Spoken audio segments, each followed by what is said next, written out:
यह है विज्ञान भारती फर्स्ट कक्षा 6 के बच्चों के लिए विज्ञान की अभ्यास कार्य पुस्तिका। हम लोग करेंगे इकाई 5 तंतु से वस्त्र तक के अभ्यास प्रश्नों को। पहला है, निम्नलिखित प्रश्नों के सही विकल्प छांटिए। प्राचीन समय में लोग वस्त्र बनाने के लिए निम्नलिखित में से किन चीजों का उपयोग करते थे? पेड़ की पत्तियां व छाल, हाँ करते थे। अखबार, तब अखबार रहा ही नहीं होगा।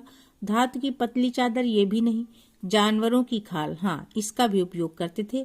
तो इसका मतलब इसमें ए और डी सही है।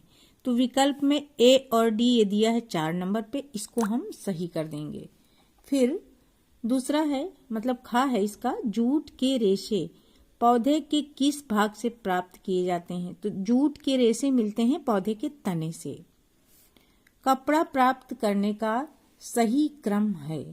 देखिए, कपड़ा बनता है रेशे से। रेशे से पहले धागा तैयार किया जाता है और धागे से फिर कपड़ा तैयार किया जाता है। तो इसका सेकेंड पार्ट सही है। घा है इसका, गीता अपनी सहेली को प्राकृतिक रेशे से बनी वस्तु को उपहार में देना चाहती है। नीचे दिए गए वस्तुओं में से वह कौन सी वस्तु का चयन नहीं करेगी? जूट का बैग ले लेगी, ऊन की शाल, हाँ, सिल्क साड़ी, ये भी हाँ। नायलॉन स्कार्फ का चयन नहीं करेगी क्योंकि ये संश्लेषित रेशे से बनी हुई चीज है। अगला है, सूती वस्त्र बनते हैं। ऊन से नहीं, ऊन से ऊनी वस्त्र बनेंगे।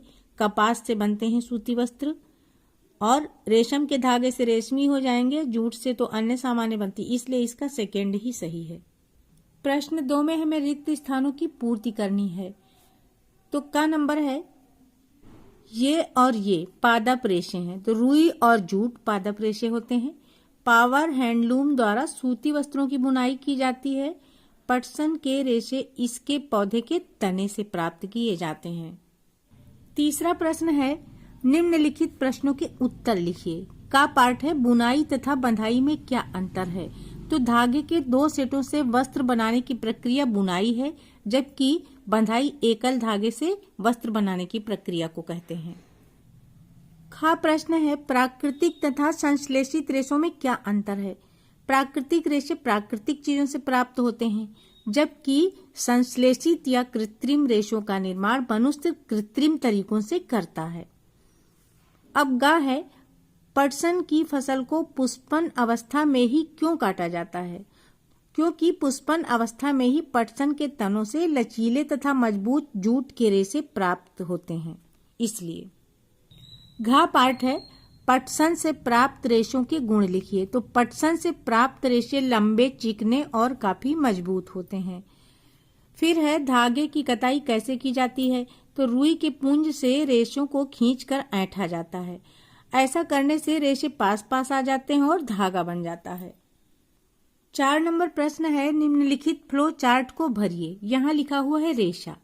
अब रेशे 2 तरह के होते हैं, प्राकृतिक रेशा और संश्लेषित रेशा। प्राकृतिक रेशे के भी 2 प्रकार हैं, पादप रेशा और जांतव रेशा।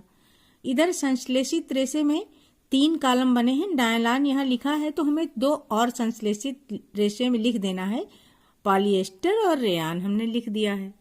अगला नंबर है, नीचे दिए गए चित्र में जूट के रेशों से बनी उपयोगी वस्तुओं के नाम लिखिए। यहाँ पर देखिए नंबरिंग है 1 से लेकर 8 तक के। अब इससे क्या क्या बन सकता है, जैसे कि रस्सी, डलिया, बोरा, टाटपट्टी, दरी, कालीन, कागज, तंबू। छठा प्रश्न है, नीचे दिए गए रेशे पौधे के किस भाग से प्राप्त होते हैं? फ्लैक्स मिलता है अलसी के तने से और नारियल जटा मिलता है फलों से। रुई बीजों से मिलती है कपास के और जूट मिलता है पटसन के तनों से। 7वां प्रश्न है, नीचे दिए गए चित्र को देखकर निम्नलिखित प्रश्नों के उत्तर दीजिए। ये यहाँ पर देखिए चित्र बना हुआ है रुई के पौधों का और रुई इससे निकाली जा रही। कपास के पौधे हैं, रुई इससे निकाली जा रही। अब इससे संबंधित जो प्रश्न दिए हैं ना, उनके हमें उत्तर देना है। तो क नंबर का प्रश्न है, उस रेशे का नाम लिखिए जो उपर्युक्त पौधे से प्राप्त होता है। तो उपर्युक्त पौधे से रुई प्राप्त होती है। यह पौधा भारत के मुख्यतः किस राज्य में पाया जाता है? यह पौधा मुख्यतः महाराष्ट्र, गुजरात, तमिलनाडु, मध्य प्रदेश, आंध्र प्रदेश और पंजाब राज्यों में पाया जाता है। फिर अगला गा नंबर है, इस पौधे को उगाने के लिए किस किस प्रकार की मिट्टी उपयुक्त होती है। तो इस पौधे को उगाने के लिए काली मिट्टी उपयुक्त होती है। घा नंबर है, यह पौधा किस ऋतु में उगाया जाता है। तो इस पौधे के बीज बसंत ऋतु के पूर्व बो दिए जाते हैं। फिर अंगा है, उस फल का नाम लिखिए जो इस पौधे से प्राप्त होता है। 8 नंबर प्रश्न है, निम्नलिखित संकेतों की सहायता से दी गई वर्ग पहेली को हल कीजिए। यहाँ पर संकेत दिए हैं, पहले हमें बाएं से दाएं चलना है। पौधे से प्राप्त रेशा, अब यहाँ पर देखिए बाएं से दाएं जहाँ नंबर 1 पड़ा है, ये देखिए यहाँ स लिखा है, तो इसको हम पूरा करेंगे तो ये हो जाएगा कपास। यहाँ पे हमें भी पूरा कर लेना है और इसके आगे भी लिख लेना है अपने समझने के लिए। नंबर 2 पर है, धागे से वस्त्र बनाने की विधि। तो अब इसमें हम नंबर 2 देख रहे हैं, नीचे लिखा है नंबर 2 ई, तो पूरा करके हम क्या कर देंगे, बुनाई कर देंगे। अब हम तीसरा नंबर देखते हैं, हाथ से प्रचलित कताई में उपयोग होने वाली युक्ति।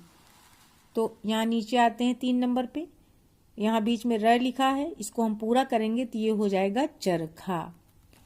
ऐसे ही चार यहाँ होना चाहिए, गलती से 5 लिखा है। 4 नंबर है, जूट से बनी वस्तु।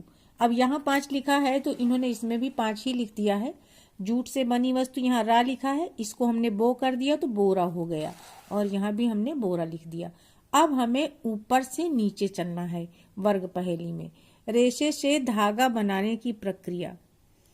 वर्ग पहेली में 1 नंबर में जब हम ऊपर से नीचे चल रहे हैं तो यहाँ क, यहाँ ई, बीच में हम ता लिख देंगे, कताई हो जाएगा। 2 नंबर है, एकल धागे से वस्त्र बनाने की प्रक्रिया। तो यहाँ पर देखिए 2 नंबर में ई लिखा है, यहाँ पर हम क्या लिख देंगे, बंधाई, तो ये बंधाई हो जाएगा, और ऊपर भी इसको पूरा करेंगे। अगला नंबर है, पटसन, पौधे के तने से प्राप्त रेशा। पटसन पौधे से हमें जूट प्राप्त होता है, यहाँ जू लिखा है और यहाँ पे हम ट लिख देंगे तो जूट हो जाएगा।